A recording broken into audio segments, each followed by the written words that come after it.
चलिए, आज जीन पियाजे के संज्ञानात्मक विकास के सिद्धांत को समझते हैं। हम खास तौर पर उन सभी ज़रूरी पहलुओं पर ध्यान देंगे जो यूपी टेट और सी टेट परीक्षाओं के लिए बहुत महत्वपूर्ण हैं। तो आज हम क्या क्या जानने वाले हैं?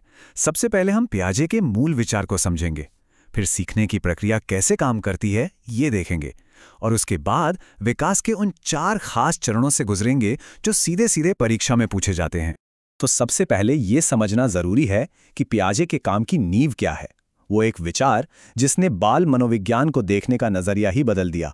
पियाजे का मानना था कि बच्चे खाली बर्तन नहीं होते जिनमें हम ज्ञान भरते हैं। नहीं, वो तो अपने ज्ञान के निर्माता खुद हैं।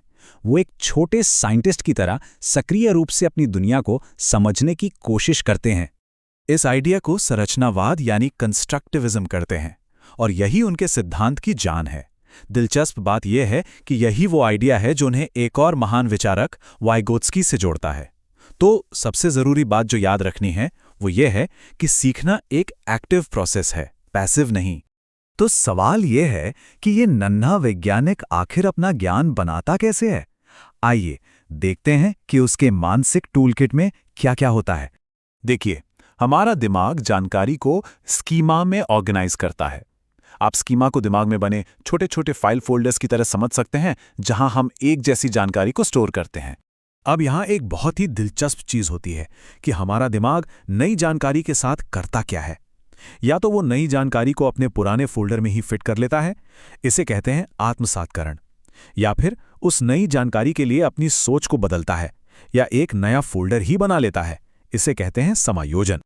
और इन दोनों के बीच जो बैलेंस बनाने वाली ताकत है ना, जो असल में सीखने की पूरी प्रक्रिया को चलाती है, उसे कहते हैं संतुलन। ये आत्मसातकरण और समायोजन के बीच का एक बैलेंसिंग एक्ट है जो हमें लगातार एक बेहतर समझ की ओर धकेलता है। पियाजे ने कहा कि ये पूरा विकास 4 अलग अलग चरणों यानी स्टेजेस में होता है, और हर स्टेज में सोचने का तरीका बिल्कुल अलग होता है। तो चलिए देखते हैं कि ये सफ़र शुरू कैसे होता है। जन्म से लेकर 2 साल की उम्र तक बच्चा अपनी इंद्रियों और अपने एक्शन के जरिए ही दुनिया को समझता है। उसके लिए असलियत वही है जिसे वो देख, सुन या छू सकता है। इस स्टेज की सबसे बड़ी उपलब्धि है वस्तुस्थायित्व। ये समझना कि अगर कोई खिलौना छिपा दिया जाए तो वो दुनिया से गायब नहीं हो गया, वो अभी भी वहीं है। मतलब नज़र से ओझल का मतलब दिमाग से ओझल नहीं है। अब आता है दूसरा स्टेज, 2 से 7 साल तक का। इस उम्र में भाषा और सिंबॉलिक सोच तो तेजी से बढ़ती है, लेकिन उनका लॉजिक कह सकते हैं कि अभी थोड़ा कच्चा होता है। आइए एक क्लासिक एक्सपेरिमेंट से इस स्टेज की एक खास बात को समझते हैं। अगर आप एक बच्चे को ऐसा करके दिखाएंगे तो वो लगभग हमेशा यही कहेगा कि लंबे वाले ग्लास में ज्यादा पानी है।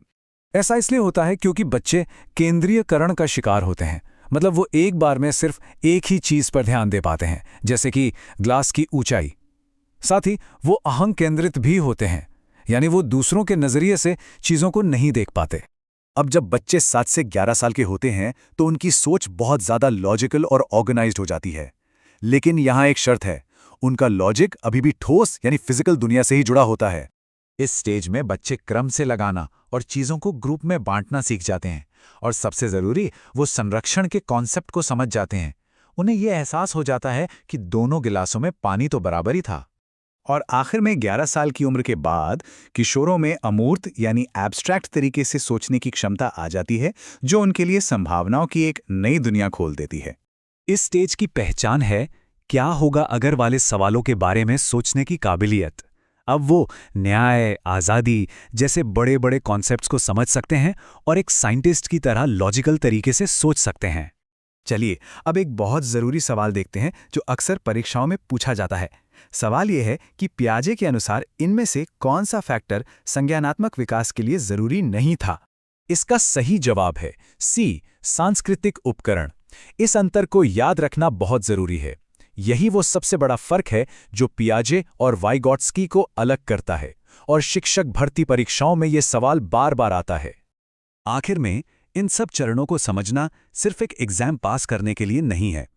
ये इस गहरी समझ को विकसित करने के बारे में है कि बच्चे कैसे सीखते हैं और सोचते हैं, और यही समझ एक टीचर को बेहतर तरीके से सिखाने में मदद करती है ताकि वो हर बच्चे की ज़रूरत के हिसाब से अपनी टीचिंग को ढाल सके।